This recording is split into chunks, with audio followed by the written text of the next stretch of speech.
देखो यार, मैं तुम्हें वार्न कर देता हूँ। ये वीडियो क्यूट एलियन की स्टोरी के बारे में है, पर ये फील गुड कंटेंट बिल्कुल भी नहीं है। ताको पीस ओरिजिनल सिन ने मुझे बिल्कुल इमोशनली हिला कर रख दिया। एंड आज मैं तुम्हें एग्जैक्टली वही एक्सप्लेन करूंगा कि ऐसा क्यों है। अगर तुमने कभी वंडर किया है कि कैसे एक एडोरेबल पिंक ऑक्टोपस तुम्हें चाइल्डहुड ट्रॉमा और बुलिंग के बारे में एक लाइफ लेसन दे सकता है, तो ये वीडियो लास्ट तक देखना। अगर मैं स्टोरी प्रीमाइस की बात करूँ तो ताकोपी ओरिजिनल सिन एक बहुत ही चीयरफुल वाइब के साथ स्टार्ट होता है। एक अडोरेबल पिंक एलियन ताकोपी अर्थ पे लैंड करता है हैप्पीनेस स्प्रेड करने के लिए और एक lonely fourth grade girl Shizuka से मिलता है। सरफेस पे ये बहुत ही क्यूट चिल्ड्रंस स्टोरी बुक जैसा फील होता है, पेस्टल कलर्स, फ्रेंडली गैजेट्स और हार्टफेल्ट एनकाउंटर्स। लेकिन ये शो बहुत ही जल्दी डार्क शो में कन्वर्ट हो जाता है। ये लोग फर्स्ट एपिसोड में ही आपके मुंह पे एक ट्रॉमा फेंक के मारेंगे। स्टोरी फंडामेंटली अब्यूज और नेग्लेक्ट से जोड़े गए डीप इमोशनल स्कार्स के बारे में है। शिजुका रेंटलेस बुलिंग और फैमिली सपोर्ट की कमी फेस करती है। बुलिंग अक्सर इनविजिबल होती है। शिजुका रेयरली रोती या चिल्लाती है, वो अपना पेन इंटरनलाइज करती है। एंड यहीं पे हमारा क्यूट एलियन डिसाइड करता है कि वो शिजुका की मदद करेगा,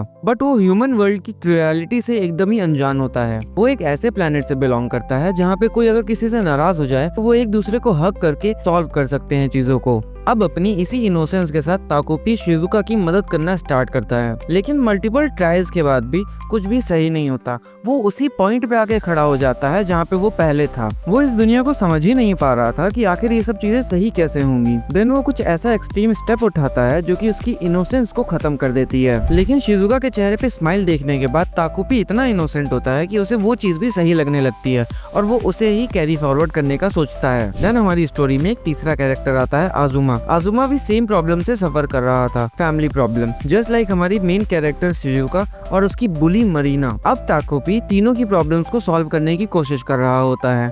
एंड आई नो तुम में से कुछ लोग सोच रहे होंगे आखिर ये जो बुली मरीना है उसकी प्रॉब्लम क्यों सॉल्व कर रहा है, बट वो तुम एनीमे देखकर ही जानो। But as I said before, Takopi किसी भी रिजल्ट पे नहीं पहुंचता। वो मल्टीपल ट्रायल्स करता है बट फेल हो जाता है एंड एट द एंड वो एक ही पॉइंट पर आके पहुंच जाता है। एंड देन हमें फिफ्थ एपिसोड में एक और ट्विस्ट देखने को मिलता है जहाँ से कहानी सॉल्व होनी स्टार्ट हो जाती है, क्योंकि ताकोपी समझ जाता है कि इन तीनों को अपनी प्रॉब्लम्स के साथ डील करना ही होगा। वो उनकी प्रॉब्लम्स को रैंडमली गायब नहीं कर सकता है लाइफ से। एंड एट द एंड उनकी लाइफ में कुछ भी सही नहीं होता, वो बस अपनी लाइफ से डील करना सीख जाते हैं। अब देखो, इसका जो आर्ट स्टाइल है वो आपको काफी ज्यादा चीयरफुल वाइब्स देगा, लेकिन ये एक बहुत ही ज्यादा डार्क और इमोशनल स्टोरी है। तो अगर तुम इन सब चीजों में इंटरेस्टेड हो और इतना झेल सकते हो तभी ये सीरीज देखना। बाकी मैं मिलता हूँ तुमसे नेक्स्ट वीडियो में। Eigen signing off.